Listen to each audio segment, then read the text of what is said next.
Bonjour, bienvenue. Je tenais à vous féliciter. Vous avez réussi à passer avec succès un test de docilité effectué entre décembre 2019 et mars 2020. Étant donné vos résultats, on ne peut qu'accéder à l'étage supérieur en vous préparant à un vaccin et des technologies qui vont faciliter le contrôle de vos émotions, bien sûr, mais aussi de toutes vos activités, que ce soit financières, culturelles, émotionnelles, même votre façon de penser. Alors continuez dans cette voie, tout ira bien. Continuez à regarder votre télévision, à écouter la radio et les médias mainstream financés toujours par nous. Il en est de même que de suivre les directives de ces politiciens que nous finançons également. Allez-y, suivez nos directives et puis peut-être que nous irons encore plus loin.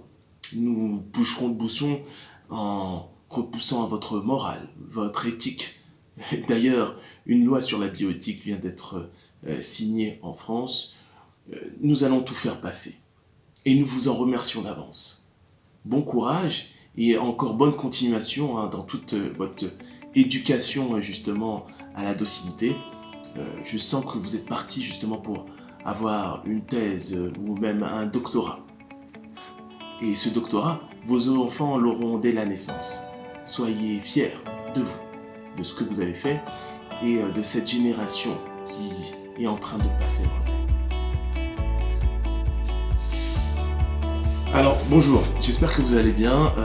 Tout ceci n'était bien sûr qu'une mise en propos. Ce que j'aimerais aujourd'hui vous parler, c'est pas tant de toute cette polémique au niveau de la maladie. J'ai fait beaucoup de vidéos et je pensais que c'était suffisant en fait. Et en fait, non. Aujourd'hui, la raison, clairement, on l'a perdue. Et à la façon dont on apporte du crédit à une information ou à une personne. Clairement, aujourd'hui, ce qu'a révélé cette crise, clairement, c'est qu'il y a de la politique académique, ok, et qui est clairement biaisée et dirigée par les grosses industries pharmaceutiques, dit Big Pharma. Et cette politique va encore plus loin, on le verra un peu plus tard, mais restons juste sur ça, sur cette vérité scientifique. On a pu voir que beaucoup de scientifiques se sont disputés, mais en fait, on ne peut pas aujourd'hui leur donner le même crédit. Vous allez me dire, mais comment moi, j'ai pu, au tout début, faire potentiellement confiance au professeur Raoul, plutôt qu'à quelqu'un d'autre, ou à ces autres éminents professeurs? Tout simplement parce que j'écoute vraiment ce que nous disent les personnes. Oublions même que le professeur Raoul soit une star ou pas une star. J'écoute en fait la cohérence de leurs propos. Comment sont construits finalement leurs propos. Okay. Alors que de l'autre côté, ce que je voyais sur cette caste médiatique, ces scientifiques qui trouvaient le temps en pleine crise de se retrouver sur les plateaux, je l'ai trouvé assez, assez direct et je l'ai trouvé très tourné vers l'idéologie. C'est-à-dire que face à la rationalité du professeur Raoul qui était en fait en train de tester une solution et qui mettait de la distance, il n'y avait pas d'ego chez lui. C'est des Chinois qui ont déjà trouvé cette direction de recherche qu'il était en train de poursuivre et il avait des résultats. Et on voit que au début c'était trop l'échantillon était trop petit, ensuite on a parlé de double aveugle, et quand il est passé à 1000, 4000, il y avait toujours quelque chose à redire. Okay, et même aujourd'hui, vous pouvez voir que il y a trois types de scientifiques aujourd'hui. Il y a ceux qui sont d'accord avec le professeur Raoul, comme quoi il y a quand même un traitement, c'est l'hydroxychloroquine, et il y en a d'autres, on a pu voir aux États-Unis, d'autres déclarations de médecins, mais ces médecins en fait qui traitent, qui soignent, ne renoncent pas à l'hydroxychloroquine comme possible traitement. En fait, ils l'utilisent, en fait, c'est même plus la notion de possible, c'est ils l'utilisent. La deuxième étape, ce sont parlons plutôt de l'autre extrême, c'est ceux qui sont contre l'hydroxychloroquine et qui sont pour le confinement. Et entre les deux, vous avez ceux qui sont contre l'hydroxychloroquine et contre le confinement. Okay, contre l'alarmiste. Et donc, il y a trois groupes. Et je vous cache pas, ce qu'on a vu, en fait, moi, ce que j'ai vu, à travers la réaction démesurée, finalement, même du gouvernement, on sent qu'il y a quelque chose de planifié quand même. L'hydroxychloroquine, c'est une molécule qui est très vieille. Donc, elle ne peut pas se retrouver dangereuse. Et quand j'essayais d'intervenir dans certains débats, je mettais surtout en avant, est-ce que cette molécule est dangereuse ou non? Est-ce que le protocole de M. Raoul est dangereux ou non? Pourquoi je faisais ça? C'est pour éviter tous les sentiments, les ressentiments. Et donc on arrive à quelque chose d'assez simple. Si la molécule n'est pas dangereuse, si le protocole n'est pas dangereux, eh ben finalement, la question est, oh, ça guérit? Oui, tant mieux, c'est bien, on l'utilise, c'est du préventif. Ça ne guérit pas, on l'utilise pas, mais on a au moins essayé. Et vous pouvez voir derrière la réaction, mais totalement irrationnelle de ces personnes sur les plateaux, qu'on tournait vers l'idéologie. Et c'est là où j'ai pas pu les suivre, parce qu'ils étaient totalement incohérents. Comment pouvaient-ils être d'accord avec l'interdiction démesurée en fait de cette molécule? On voyait même derrière l'OMS, en fait, la manière de réagir de l'OMS. On dirait que l'OMS était en réaction, n'était pas en action. On voyait qu'il y avait quelque chose de très malsain en fait.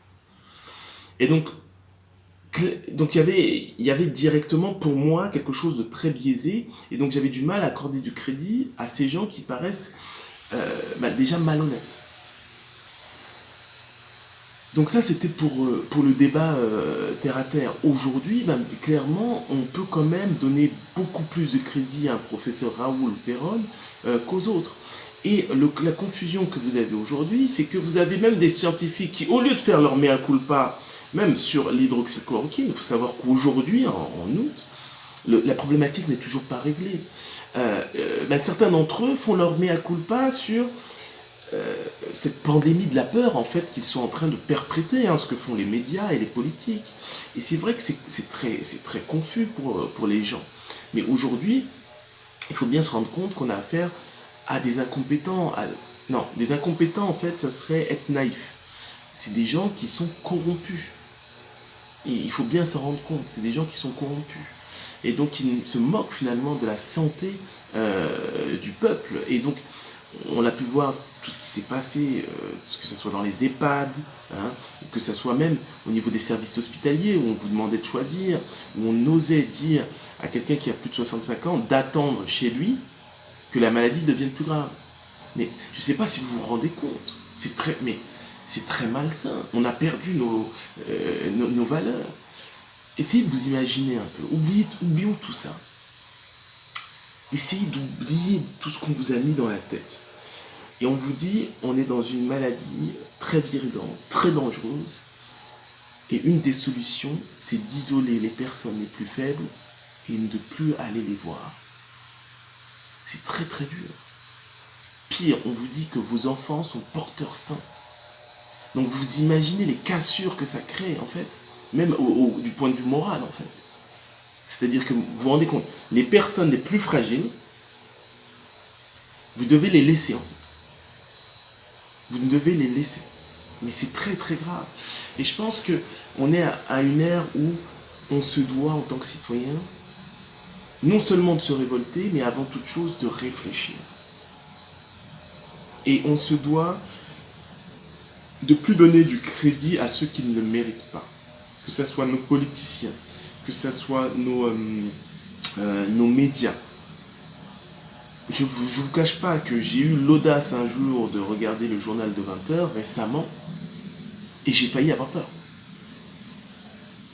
J'ai failli avoir peur alors qu'on nous montrait que des courbes de contaminés. Bien oui, on fait plus de tests, donc il n'y a plus de contaminés. Et c'est assez logique en fait. Il n'y a rien de grave dans tout ça. Et on a beaucoup contaminé ne veut pas dire qu'on soit malade. Donc ça c'est quelque chose de très important. Et donc ça, le taux de létalité en fait, il n'est pas si grand. Et de l'autre côté, il faut faire très attention aussi à ça, c'est ce que nous informe le professeur Raoul, ils se rendent compte finalement que la maladie est en train de muer. Alors c'est intéressant aussi parce que justement on a des problématiques de coagulation qui ne sont plus effectives en fait. Okay, donc, et encore, bon, on peut ajouter à ça au fait que aussi les tests, on a remarqué que les tests étaient défectueux. 20% potentiellement de tests défectueux, c'est énorme, c'est énorme, c'est énorme.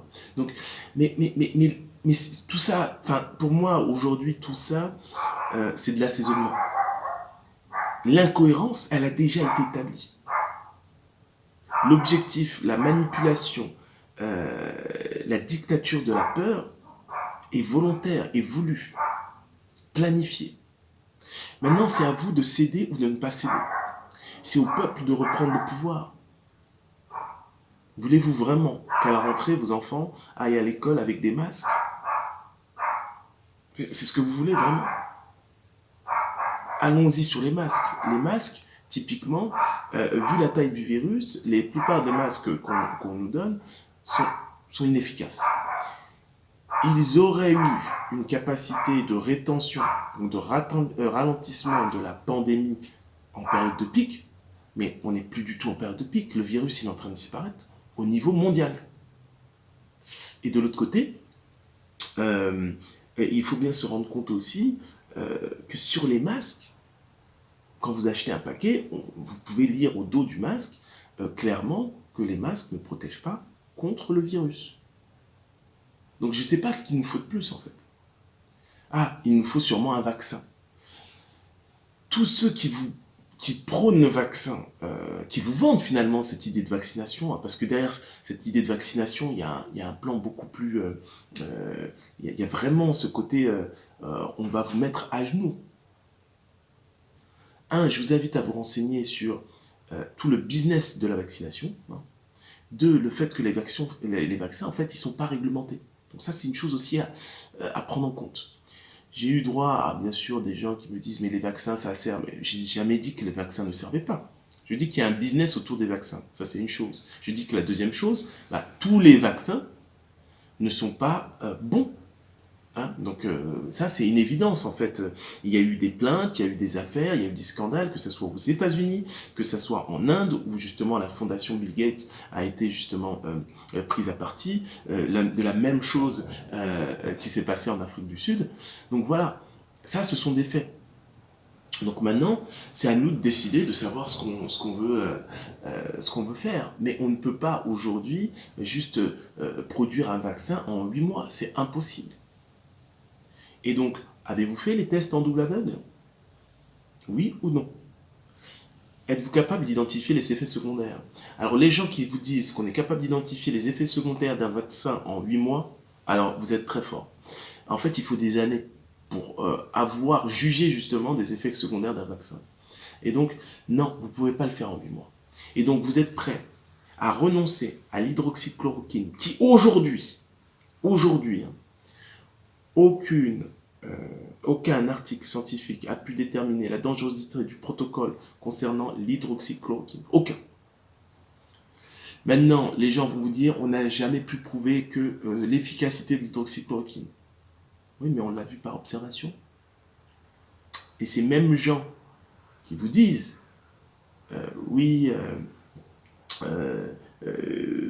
qui sont contre l'hydroxychloroquine, justement du fait qu'on n'ait pas eu justement une approche scientifique quant à la crédibilité justement de ce protocole pour réduire justement la présence du virus dans votre système, ces gens utilisent justement toujours des méthodes observationnelles pour soi-disant vous dire que le confinement est mieux, alors que bon, factuellement, il y a eu des épisodes justement durant la crise qui ont montré que le confinement n'était pas mieux. Il y a des articles qui sont sortis sur ça. Et de l'autre côté, ils vont utiliser toujours des études observationnelles pour vous dire que oui, le port de masque c'est bien, ou que justement les vaccins vont aider justement à érayer cette supposée deuxième vague. On vit mais dans un monde hallucinant. Je vous prie de retrouver la raison. Je vous invite fortement à arrêter de regarder votre télévision, à utiliser différentes sources d'informations, mais il y a une logique simple.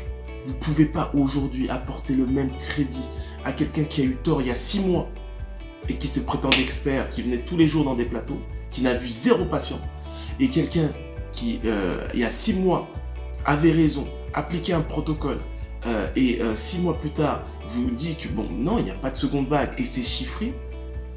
Vous ne pouvez pas apporter le même crédit à ces 2 personnes. Là, le problème ne vient pas des médias, le problème vient de vous. Et c'est la même chose pour nos choix de politique. En 2022, il faudra faire très attention et pas répéter la même chose qui s'est passée en 2017. Je tenais juste à vous remercier de me suivre, beaucoup m'encouragent, etc. Je vous remercie. Prenez soin de votre conscience. N'hésitez pas aussi à nous faire des dons. Aujourd'hui, ben oui, on prend des risques, on s'expose, mais on est obligé.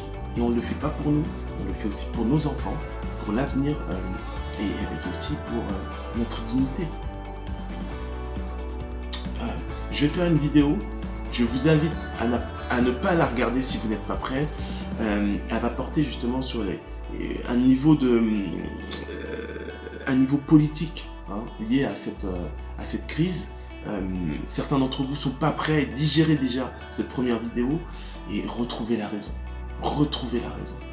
Et sachez qu'il y a des alternatives. Et puis, il faut commencer à s'organiser. Parce qu'on ne peut plus continuer comme ça. L'alternative, elle se construit. Et j'espère que vous ferez partie justement de cette dernière.